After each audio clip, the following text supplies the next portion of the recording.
So there's a difference here. And it's just like his ally and his partner and the guy who carries the BlackBerry around in case he calls, Barack Obama. He believes in fundamental transformation. This transformation would be like having a Mustang. I mean, Mustang, one of the greatest cars, not that one, an old one, 1965, great car. Let's say a Mustang is misfiring. And rather than taking it to some shop for repairs and restore, man, just can you make this a sweet cherry Mustang? Can you do it? No, you don't take it there. You just trade it in, for a 1974 Gremlin. Now, it's been proven the Gremlin really didn't work all that well. In fact, it was one of the worst vehicles ever produced, which is the reason why they're not made anymore. They haven't been made in decades. So why would you trade one of the greatest automobiles ever made for a crap can? Because maybe it's just not fair for people to have such a nice car.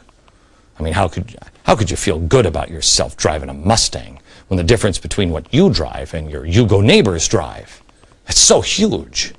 George has summed it up like this, quote, "The trouble is that the winners do not compensate the losers either within states or between states. The welfare state as we know it has become unsustainable. And international income redistribution is practically non-existent. Total international assistance amounted to $56.5 billion from the U.S. and $74.4 billion worldwide in 2002. Now, I just want you to know this amount represents only 0.18% of global GDP. As a result, the gap between the rich and the poor continues to grow, Spooky Dude says. What he leaves out is it doesn't count the charitable contributions Americans made to churches or charity that stayed in this country. Of course, look at the selfishness of the United States. International giving, the selfishness of this country only represented 75% of all international giving. Man, how do you live with yourself, America? Thank you for pointing out, Mr. Spooky Dude, how pathetic we really are. This is the argument, though, for scrapping the free market in favor of failed socialist or Marxist policies. Just take it from us instead of having us willingly from our heart give 75% of all of the world's giving. Oh, that's brilliant. Spooky Dude, maybe you can control that money. And frankly, as Spooky Dude himself tells us, it's time, I gotta say it like him, it's maybe time for a new world order. Really need to bring China into the creation of a new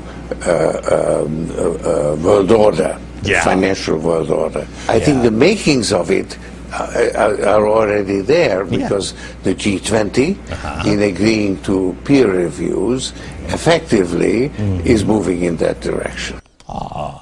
So there we go. We just need a little push to finish and reconstitute our entire system. Let go of that pesky sovereignty thing. Give me your sovereignty, accept global currency and governance, and submit to Chinese supremacy. Everything would be fine, and I would have to maybe stop donating $1 million to Media Matters, because Glenn Beck in that New World Order would never have a job at Fox because we all know there would be no Fox. Oh. Come on, George. Save yourself the $1 million. Come on, I'll make a nice Spooky Dude chair. I'll even get you that chair that you had in The Empire Strikes Back. Remember? Or was it, what was the last one? Return of the Jedi? That was great. That cool chair. And you could say, see your friends out there. They're all ready to die.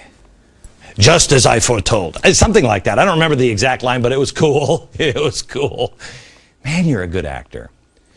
Tell America to their faces that America is over, that we've now everything that we've earned needs to be redistributed to poor countries so we can level the playing field for everyone. Make the case. Maybe I'm wrong. Maybe I'm in the minority. Maybe I am. I don't think so. And by your $1 million donation today, I don't think you think so either. Pick up the phone. You know what? You did spend $1 million. You can even call me collect.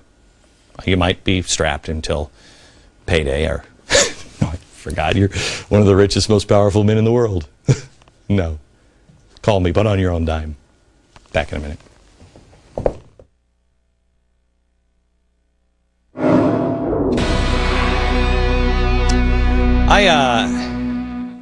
I want to talk to you one-on-one here about something. I don't know if you're doing the 40-day and 40-night challenge, but I ask you to do that. I mentioned it earlier in this episode. With firm reliance on the protection of divine providence, we mutually pledge to each other our lives, our fortunes, and our sacred honor. The Republic is at stake. It is a fundamental transformation. That's what's going on. If you like European socialism, which is now collapsing in communist violence, you know,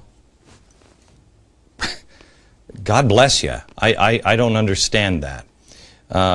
What's happening here is not because of the Democrats. It's because of the shadow organizations that controlled many people, mainly the Democratic Party, but some in the Republican Party as well.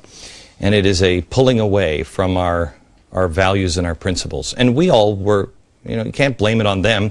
We didn't pay attention to our country. And we believed one thing, that Americans are all good, that nobody would ever want to intentionally destroy us. And they don't see it as destroying us. They really just see it as, again, I go back to that Fabian Society, just reshaping the world in the pattern that they like. And I ask you to take this 40-day challenge and know what each word in this means. And you can find this all at glennbeck.com. But I've asked you here last week to do something else. And I had an idea. And Joe, if you'll remind me when we get off the air, I've been meaning to tell somebody this all day. Had an idea last night about founding fathers. But last week I talked to you about grandparents. George Soros is, I don't know, 900 years old. And he is, look at him. I mean, he is still fully there, fully active. There's no, I mean, that guy, he's not an old man. Age doesn't make really that much of a difference. Too many great Americans have retired. And now you're playing golf or whatever, and you've earned it. You have. And you probably planned your whole life to do whatever it is you're doing now. I beg you, please come back into service of your country, but in a different way. Our children don't know what America really is. They are being indoctrinated. And sometimes they just don't see the values of family. Please help your children out by helping your grandchildren. Talk to your family if you can. I know this is a scary idea. We do it in my house, and it is frightening. But man, you won't believe the difference in your children. Please consider homeschooling. Grandparents, I can't even imagine what it would have been like if I had been homeschooled by my grandmother, and she would have taught me. I love my grandparents. We don't create enough real memories with our grandparents anymore. Remember your grandparents. Remember the lessons you taught to them. Our children or our grandchildren are not going to make it in this new world that is coming. Things are going to change. It will be better in many ways when we get through it. But we got to go through an awful lot of pain. But we need people who know what the real values are, know the real history of the country. You don't need a certificate to teach your children. And rest assured, Media Matters, I'm not the one doing it, it's my wife. Yeah, you can't complain of that. You can't say, a woman? No, you can't do it. Huh? What are you going to complain there? Grandparents, step into service. Step into service. Your country needs you. Back in a minute. I want to take a moment to give a sincere thank you to George Soros and the folks of Media Matters. There is another way to look at all of this.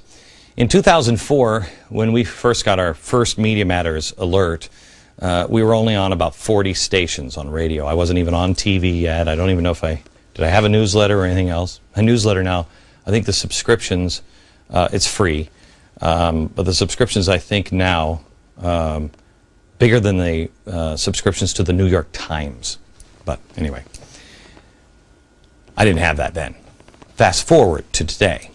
These guys will routinely do about 5 alerts on me a day, thousands and thousands of alerts over the past few years, approximately 50,000 mentions.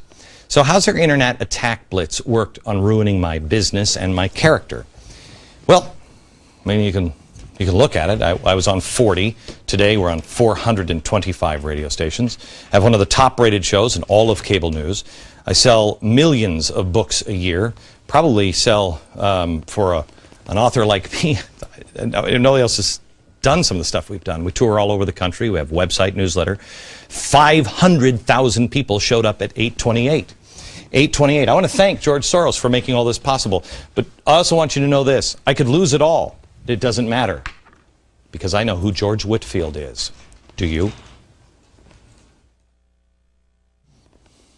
Truth on our tongues and peace in our hearts. From New York. Good night, America.